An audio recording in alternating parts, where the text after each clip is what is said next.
News for nation पर आपका स्वागत है और मैं हूं आपके साथ प्रार्थना। बिहार में विधानसभा के चुनाव है और चुनाव को लेकर के तैयारियां जहां जोरों पर हैं और आपको बता दें कि बिहार में विधानसभा चुनाव की उल्टी गिनती भी शुरू हो गई है और इसी बीच सीएम नीतीश कुमार और उनकी पार्टी जेडीयू को बड़ा झटका लगा है। देखिए, जहां बिहार में एक तरफ विधानसभा के चुनाव है और चुनाव को लेकर के लगातार मीटिंग्स हो रही है सीएम फेस को लेकर के, तो वहीं दूसरी ओर नेताओं का दल बदलने का सिलसिला भी जारी है। लेकिन इसी दल बदलने के सिलसिले में जहां नेता जो है अपनी पहली पार्टी को छोड़कर दूसरी पार्टी में शामिल होते हैं, तो वही अपनी पहली पार्टी पर कई गंभीर आरोप भी लगाते रहे। और देखिए, इसी क्रम में देखिए सीएम नीतीश कुमार को और उनकी पार्टी जेडीयू को बड़ा झटका लगा है। तो चलिए आपको भी बताते हैं कि आखिर किस वजह से जेडीयू और सीएम नीतीश कुमार को ये बड़ा झटका लगा।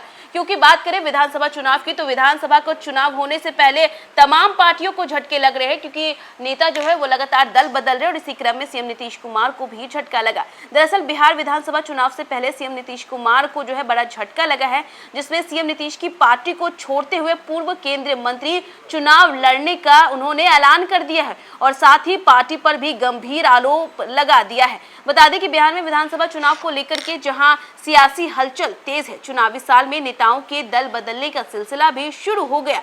कई नेता अपनी पार्टी को छोड़कर दूसरी पार्टी में न सिर्फ जा रहे हैं, बल्कि अपनी पहली पार्टी पर कई गंभीर आरोप भी लगा रहे हैं। और इसी बीच में सीएम नीतीश कुमार को भी बड़ा झटका लगा है। दरअसल पूर्व केंद्रीय मंत्री ने जेडीयू पर गंभीर आरोप लगाते हुए चुनाव लड़ने का ऐलान कर दिया। हालांकि उन्होंने यह साफ नहीं किया है कि वो किस पार्टी से चुनाव लड़ेंगे या फिर निर्दलीय लड़ेंगे। दरअसल सभी नेता जहां टिकट और मान सम्मान की तलाश में पार्टी बदल रहे हैं, जेडीयू को वैशाली में बड़ा झटका लगा है। पूर्व केंद्रीय मंत्री और वरिष्ठ नेता दईश चौधरी ने जेडीयू से नाराजगी जताते हुए आगामी चुनाव लड़ने का ऐलान कर दिया है। दईश चौधरी ने प्रेस से बातचीत में कहा कि जेडीयू में उन्हें मान सम्मान नहीं मिला, जिसकी वजह से उन्होंने जेडीयू छोड़ा है। इसी के साथ उन्होंने साफ कहा कि इस बार वैशाली जिले में जेडीयू के सभी उम्मीदवारों को हराने का काम करेंगे। साथ ही उन्होंने खुद राजा पाकर विधानसभा क्षेत्र से चुनाव लड़ने की भी घोषणा की। मतलब उन्होंने जहां एक तरफ जो है जेडीयू पर ये आरोप लगाया कि उन्हें वहां पर मान सम्मान नहीं मिलता था, और इसी के साथ साथ उन्होंने ये भी कहा है कि वैशाली जिले में जेडीयू के सभी उम्मीदवार को हराने का काम वो करेंगे और इसकी तैयारियों में वो जो है वो भी लग चुके हैं। इसी के साथ आपको बता दें कि पूर्व मंत्री ने कहा कि हम नीतीश कुमार के राजनीतिक सफर के साथ ही रहे हैं। 3 बार महुआ से विधायक और 1 बार सांसद रहे। प्रधानमंत्री चंद्रशेखर सिंह के कार्यकाल में केंद्रीय स्वास्थ्य मंत्री भी रहे। इसके बावजूद आज हमें हमारे जैसे नेताओं को पार्टी में कोई जगह नहीं है।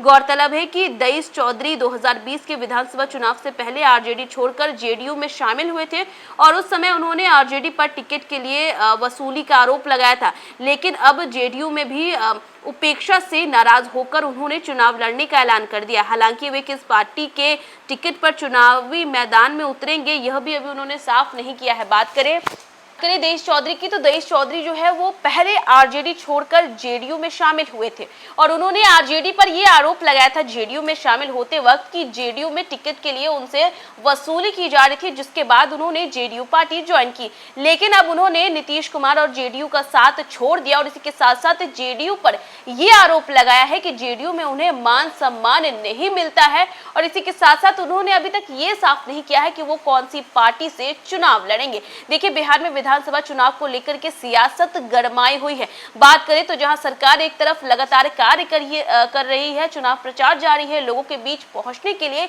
तो वहीं दूसरी ओर नेता प्रतिपक्ष भी लगातार सरकार पर हमला कर रहे हैं। और यहां तक कि नेता प्रतिपक्ष और कांग्रेस नेता राहुल गांधी दोनों मिलकर एसआईआर के मुद्दे को लेकर के अपने वोटर अधिकार यात्रा पर भी है, जहां पर बिहार के अलग अलग जिलों में जाकर वो नीतीश कुमार के खिलाफ संदेश दे रहे हैं। देखिए, बिहार में होने वाला चुनाव एक संग्राम में बदल गया है। तमाम पार्टियां जो है आपस में ही लड़ रही हैं, सरकार पर निशाना साध रही हैं और देखना ये काफी ज्यादा दिलचस्प होगा कि आखिर इस बार ये मुख्यमंत्री की सीट पर कौन विराजमान होगा। तो फिलहाल इस खबर में बस इतना ही। देश दुनिया की तमाम अपडेट्स के लिए देखते रहे न्यूज़ फॉर नेशन।